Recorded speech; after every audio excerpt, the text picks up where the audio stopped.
Students, अब हम शुरू करते हैं मल्टीप्लिकेशन ऑफ मैट्रिसेस। तो सबसे पहले हम कंडीशन देखते हैं कि कब दो मैट्रिसेस का मल्टीप्लिकेशन पॉसिबल होगा। तो जैसे हम मान लेते हैं कि दो मैट्रिक्स हैं ए और बी। पहली है m इंटू एन ऑर्डर की और दूसरी है n इंटू पी ऑर्डर की। तो यहाँ पर हम देख रहे हैं कि पहले का कॉलम और दूसरे का रो ये इक्वल होना चाहिए। हमेशा किन्हीं भी दो मैट्रिक्स के मल्टीप्लिकेशन के लिए पहले का कॉलम और दूसरे का रो सेम होना चाहिए, तो मल्टीप्लिकेशन पॉसिबल होगा। अब इसके बाद हमको मिलेगी किस ऑर्डर की, तो पहले का रो और दूसरे का कॉलम मीन्स कि m इंटू पी ऑर्डर की मैट्रिसेस हमको मिलेगी। एक एग्जाम्पल हम देखते हैं। जैसे यहाँ पर मान लेते हैं कि A कोई मैट्रिक्स है 3 इंटू 2 ऑर्डर की, मान लीजिए 3 5 2 इंटू 2 की ले लेते हैं 1 4, और B मैट्रिक्स ले लेते हैं 2 इंटू 2 ऑर्डर की ही 1 9 2 2।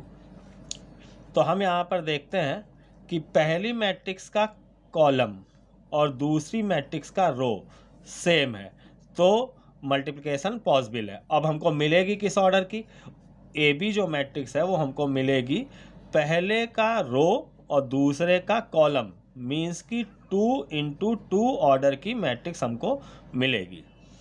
अब 2 इंटू 2 मैट्रिक्स ऑर्डर है, तो इसका अगर हम जब नोटेशन लिखेंगे एलिमेंट्स का, तो इस तरीके से अंदर उसमें 4 एलिमेंट होंगे। पहला होगा A11, दूसरा A12, फिर A21 और A22।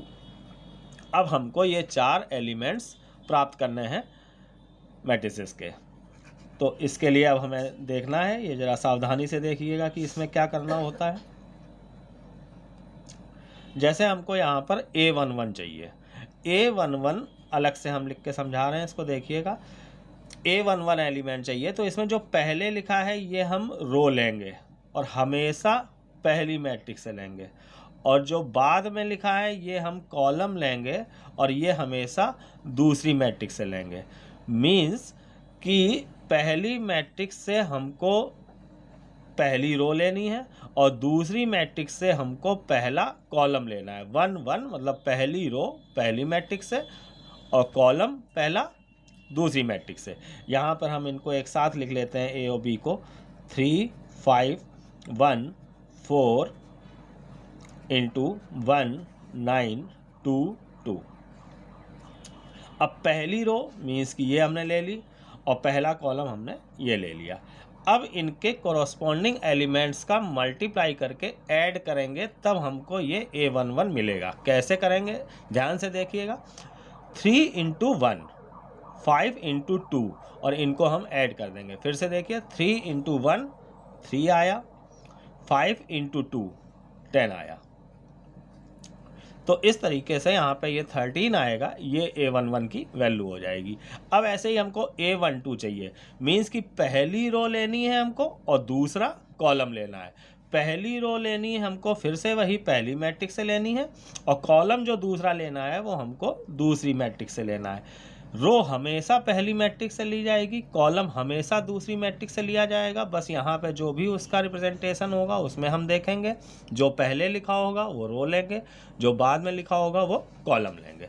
तो पहली रो दूसरा कॉलम, A12 मीन्स कि पहली रो दूसरा कॉलम। तो 3 इंटू 9 27, 5 इंटू 2 10।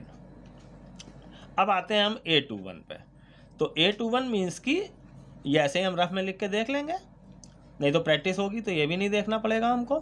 A21 मीन्स कि दूसरी रो पहला कॉलम, यानी कि अब हम आएंगे दूसरी रो ये हो गई और पहला कॉलम हमारा यही हो गया ये। अब इनके कोरस्पॉन्डिंग एलिमेंट्स का मल्टीप्लाई करके ऐड करेंगे हम। तो 1 इंटू 1 1 हो गया, 4 इंटू 2 8। कोरस्पॉन्डिंग एलिमेंट्स मीन्स मतलब पहले पहले का दूसरे दूसरे का, तीसरा अगर है तो तीसरे तीसरे का मल्टीप्लाई और उनको ऐड कर देना होगा। अब आते हैं हम, या A22 चाहिए। A22 मीन्स कि दूसरी रो ये हो गई और दूसरा कॉलम ये हो गया। मीन्स कि अब हम इस रो का और इस कॉलम का मल्टीप्लाई करेंगे। फिर वही पहले का 1 इंटू 9 9, 4 इंटू 2 8। अब हम बस इसको ऐड करके लिख देंगे, तो ये 13, 37, 9, 17, इस तरीके से ये हमारा मल्टीप्लिकेशन आ गया।